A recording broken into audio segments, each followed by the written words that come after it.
So election time is here and people are going to freak out and they think it matters. It truly doesn't matter. And I'll explain. In 1913, the United States went public as a corporation. For those of you that don't understand what a public company is, it's they start selling their shares to anyone that wants to buy them. In America, in the United States of America Corporation, that would be called treasury bonds.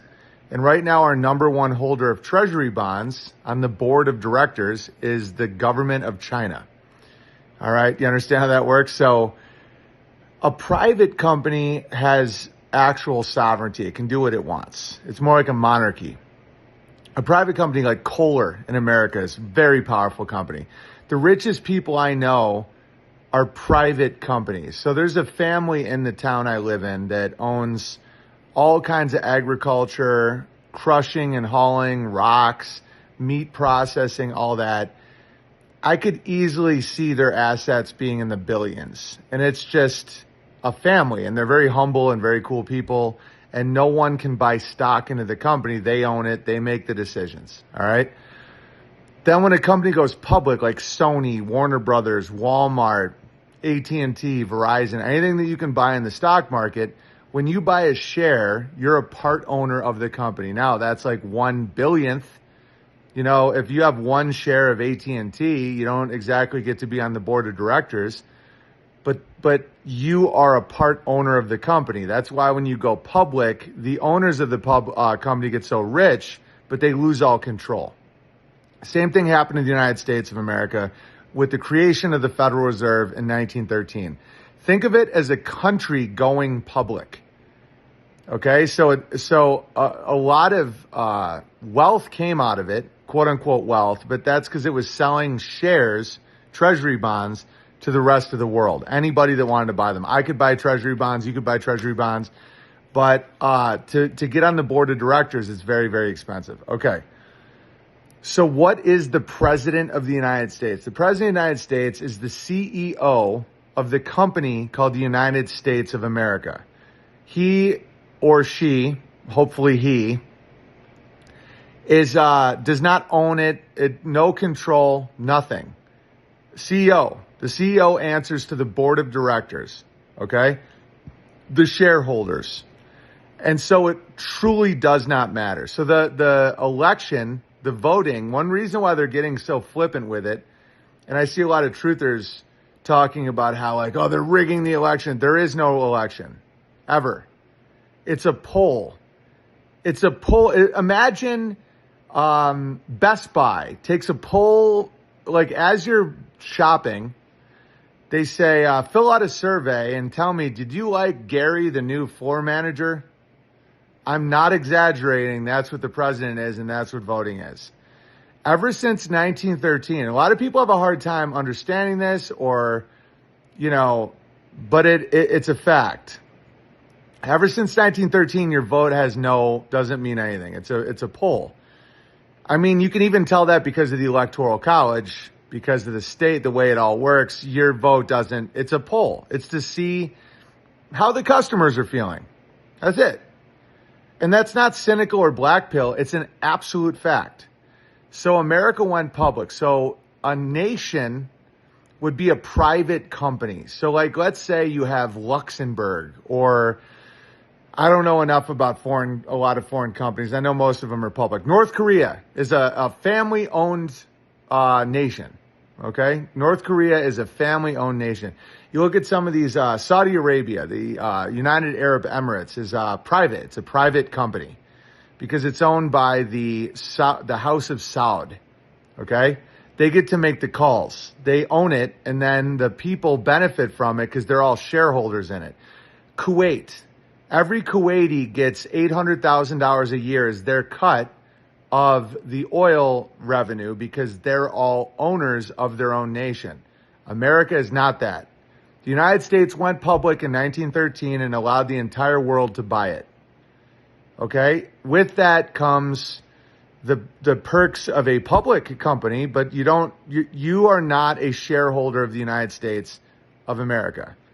You're a citizen. A citizen is in certain aspects is a slave.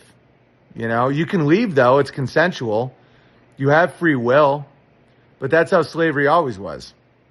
You know, the Hollywood movies of you being whipped and held in chains is not reality, but you are an indentured servant. The United States of America as a corporation sells your future labor in the form of taxes. It sells it in shares to anyone who wants to buy it. Other sovereign countries that want to buy it in the form of treasury bonds.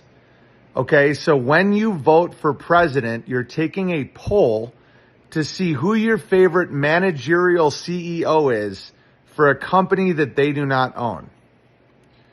So when people talk about, you know, voting and he's going to change that, okay, the president can no more change the country any more than a manager of a regional Best Buy can shut down Best Buy. It's that ridiculous. Now they can affect culture, but it's not anything. You know, if you wanted to take control of America, you would start buying its treasury bonds, like what China has done or what other, what other groups have done. So that's what the Federal Reserve is. The Federal Reserve is going public. That's what it means. So I hope you found that interesting. I promise it's not a black pill. I don't like to refer to myself as a slave.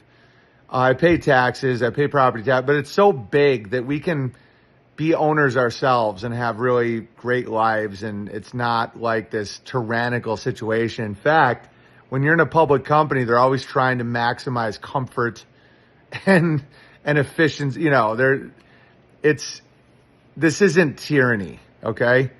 But you don't have a say in how it's run because you don't own the company any more than it's a survey after you go to the post office.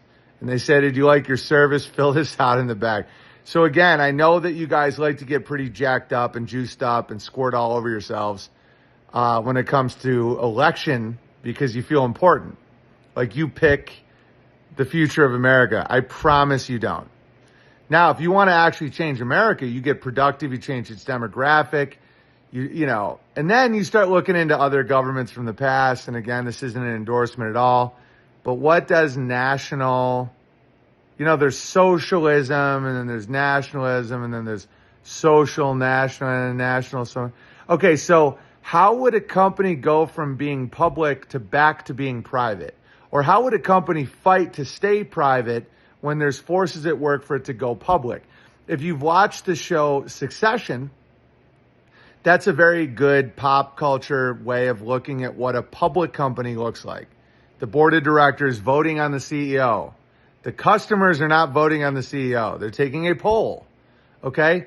Private companies have the most amount of wealth, in my opinion. That's why I love private. I would never go public with anything I create, you know? And some of the richest people I know, I don't know if I've talked about this in this video, it's getting a little long, but are humble people that have private companies. I know some that are literally billionaires. And they make all their calls. They don't have to answer to a board. They don't have to answer to shit, you know? And it's amazing. And those are the best nations, you know, are the ones that don't sell out, don't go public. That's why it's called selling out. Okay? So this election year, don't get too stressed out because I promise you it does not matter at all. Zero, not one bit. You're voting for a manager at Best Buy, but you're not even voting. You're not even deciding. The Electoral College decides. You're taking a vote or a poll to see if you're satisfied with your manager at the Geek Squad. All right. Much love.